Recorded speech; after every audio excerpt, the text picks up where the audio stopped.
We want to start with Friday Facts. As always, we love to highlight individuals in our state doing exciting things, and it is extra special when we get to highlight one of our own members.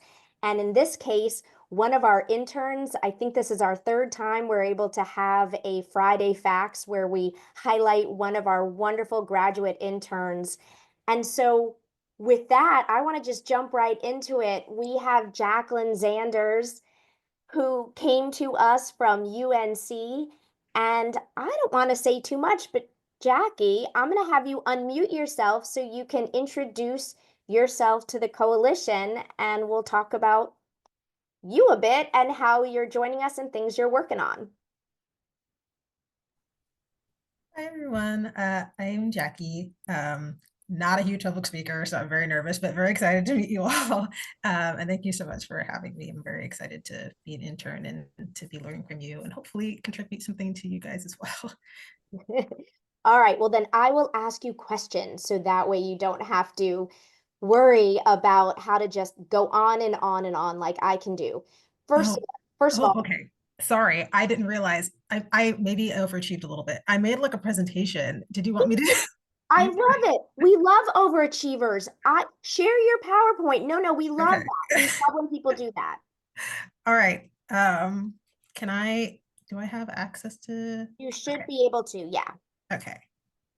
Okay. Can you see this? Yes. Okay, Oh, excellent. pretty too. We love overachievers. Pretty flowers. Yes.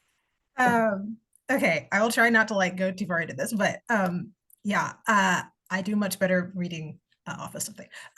So hi, I'm Jacqui, short for Jacqueline. I am, like I said, really excited to be working with NCSI.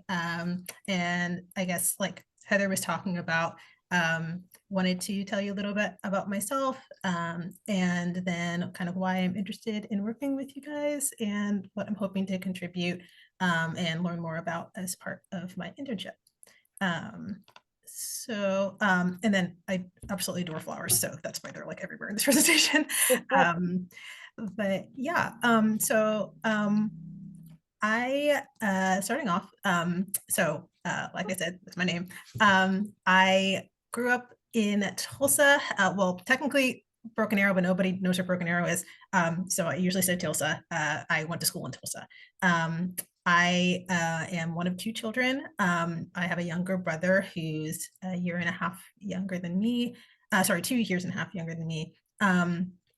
We've always been just a very close-knit family. My mom's from Delaware and my dad kind of grew up everywhere, because his father was in the army. So when he got deployed, they kind of went where he went. But now kind of the paternal side of my family kind of settled in Ohio. I Our family put a lot of emphasis on education. And I would say that a lot of that had to do with my parents really teaching my brother and I the importance of giving back to our community and trying to use our gifts and our opportunities for people who didn't have access to those things. So we worked really hard in school. The picture on the bottom left is my brother and I. I think that must have been my senior year of high school and then his freshman year. And I'm messing with him as a older sister has the God-given right to do.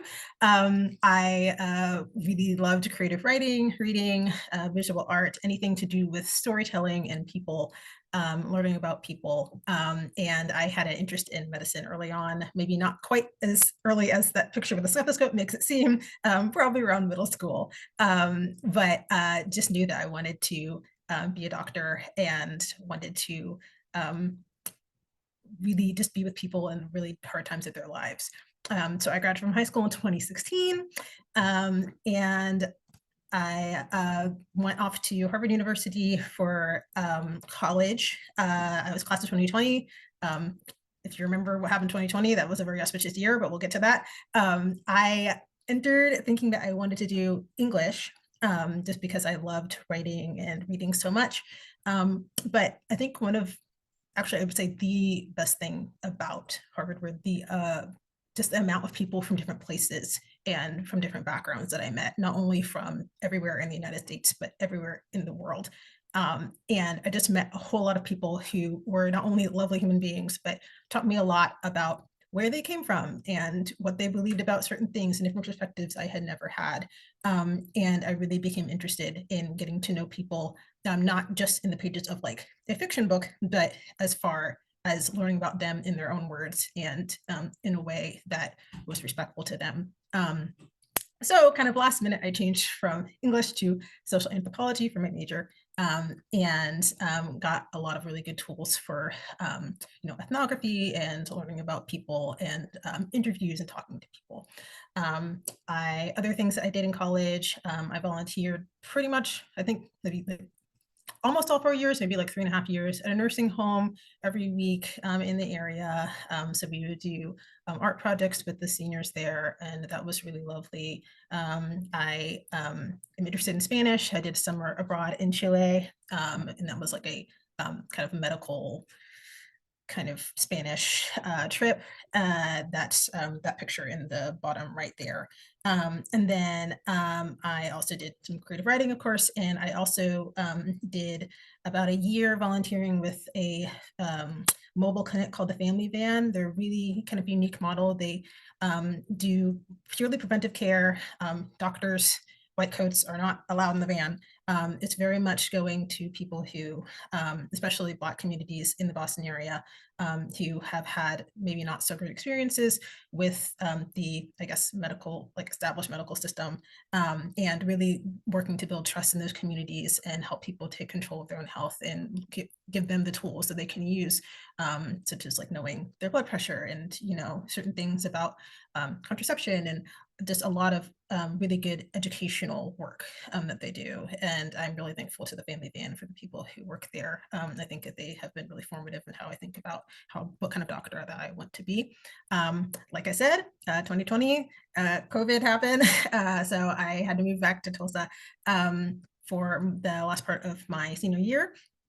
And I ended up, because everything got rearranged, I was going to do something different for my gap year, but I actually ended up being a pharmacy tech at a CVS in Tulsa for my gap year, which again was actually very, I think, a good thing for me to kind of learn about what it is like for people to get their medicine when a doctor prescribes it and how difficult it is to understand medical instructions and insurance, which was like another huge thing, and trying to get people coupons like on the fly and just how expensive, everything is. So I think it gave me a really good perspective on what it's like for patients when they leave the doctor's office.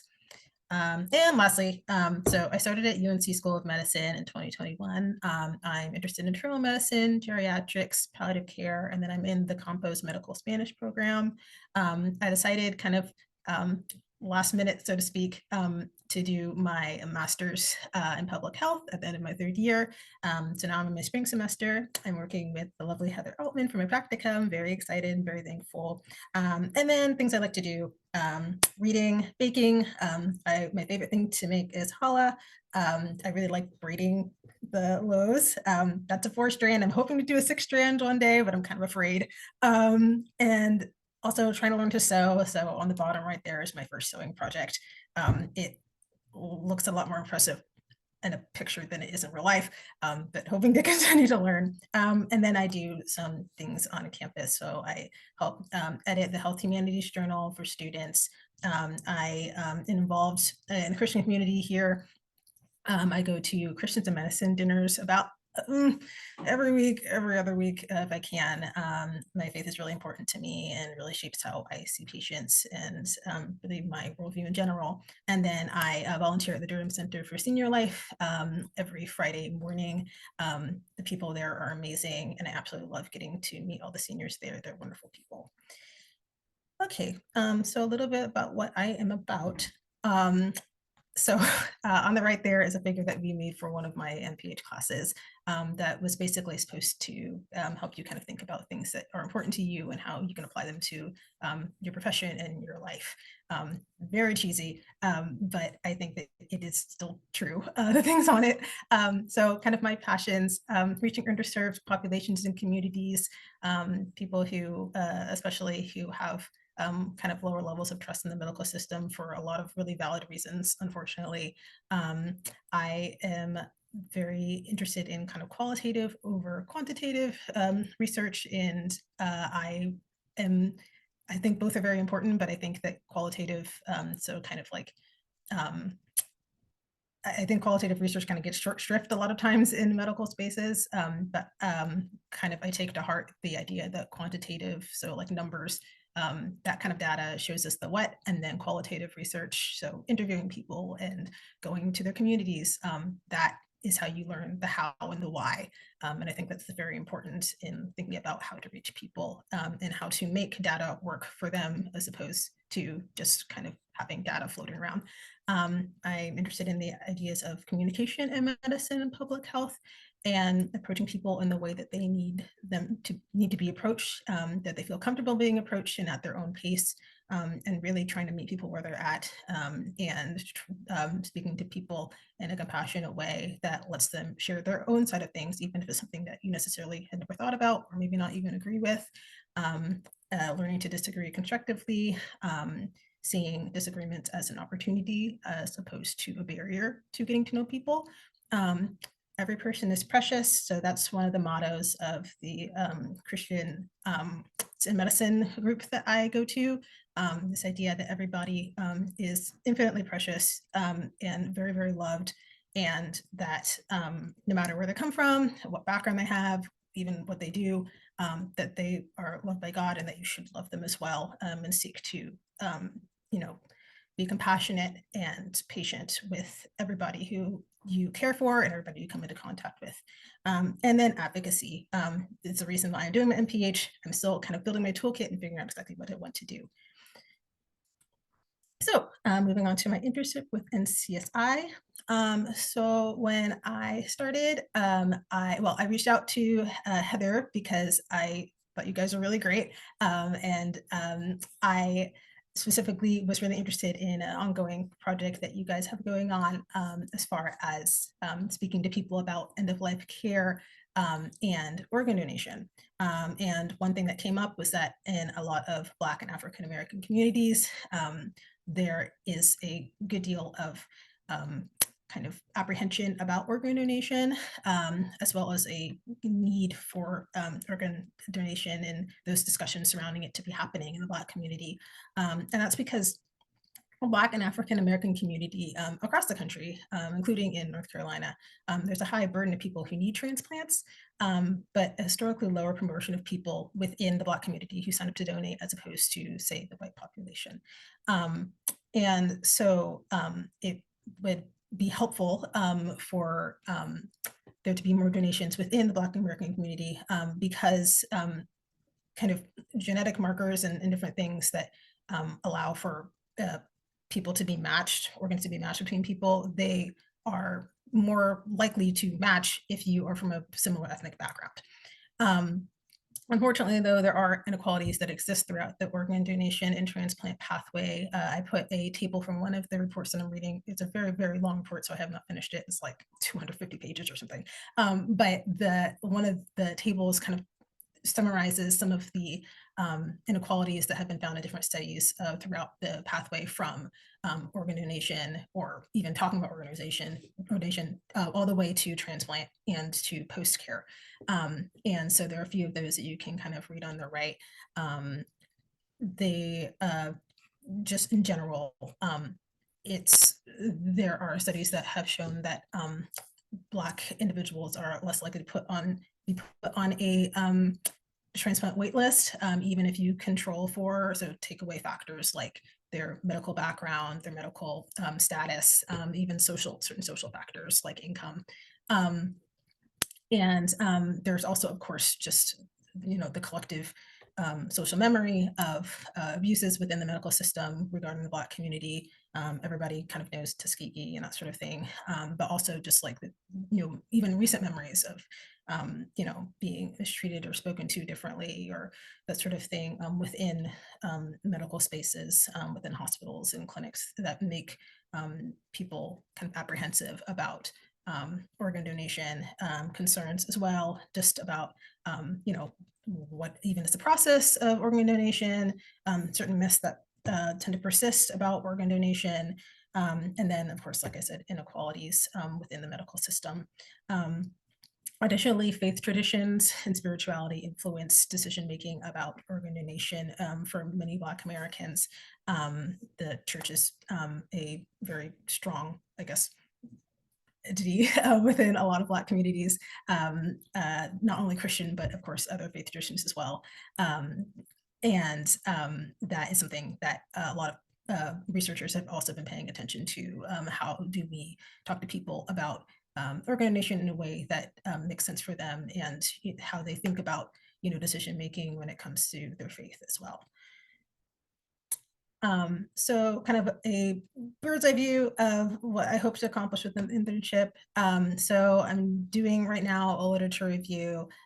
So doing a lot of reading across the internet, across PubMed and Google Scholar, and a lot of different papers that talk about organ donation within the Black community. And I'm hoping also to do some interviews with Black church community members and educators who are in NCSI, just to get an idea of kind of what the barriers are, and learn more about kind of how hopefully NCSI would be able to address those barriers and those concerns.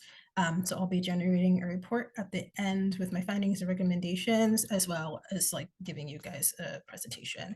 And then afterward, part of my MPH, I do this kind of this culminating paper called the master's paper. And so I'll be doing some formal research, and then having the information in there also available for you guys whenever I finish. And that should be sometime in June. Early mid-June would be the latest. Yeah. And lastly, this is a really, really fat slide. I'm not going to read everything in it. But just some of the things that I have learned and will be continuing to explore throughout this internship so far. So right now I've been copying pasting a lot of quotes and making a lot of notes about things that I've read, and some of the highlights I've kind of put in the slide. There's a as I kind of alluded to earlier, there's a belief within a lot of African American communities that the organ allocation is not performed fairly in all cases. That if you sign up to be an organ donor, hospital might not work as hard to save your life, or might even harvest organs like quote like early before you have passed away, and then that rich and famous people receive priority. Interestingly, a lot of papers that I have read that discuss myths within the African American community surrounding organ donation kind of seem to present as a given that inequality and I guess prejudice do not play a part in organ allocation. But as I kind of discussed, there are findings from certain papers that talk about how the process, like being even put on the wait list, is there are inequalities in how that happens and how often that happens for Black patients in comparison to white patients.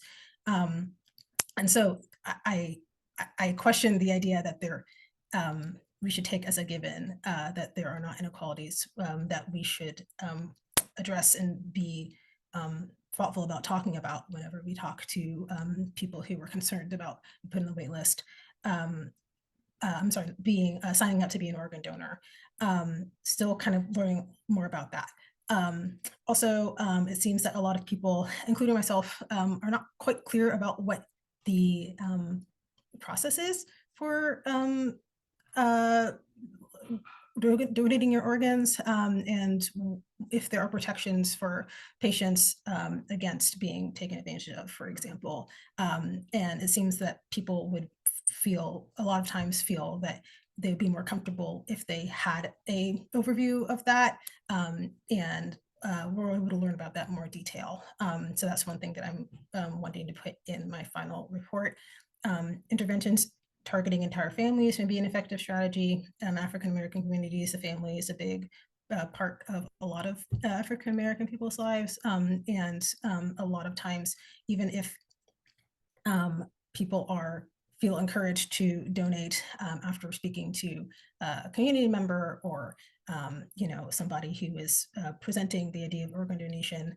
um, there is some evidence that if their family is up in opposition and they don't feel that they have full handle on like can't defend the idea of donating their organs, then they may be dissuaded from actually going ahead and signing up if their family is uncomfortable. So that's something to think about when it comes to thinking about how to plan talks and kind of strategies for introducing the idea of organ donation in Black communities. I briefly touched on myths that persist about donation, and just addressing those. Education is a big factor. And then as far as kind of religious Black communities in particular, there are, this was a really interesting article that I read that just talked about specific ones, such as the belief that people must be buried without any, change to their body, such as missing organs to enter heaven, and certain other things that have been named by clergy members as things that their congregations are concerned about and may have misperceptions about, according to their kind of faith doctrine. So potentially some other things to think about.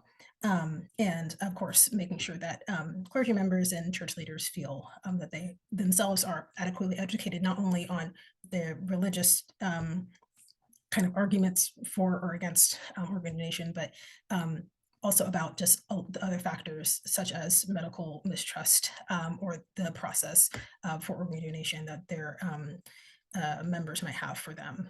So education not only of the community as far as maybe the church community, but also the leaders in the church community.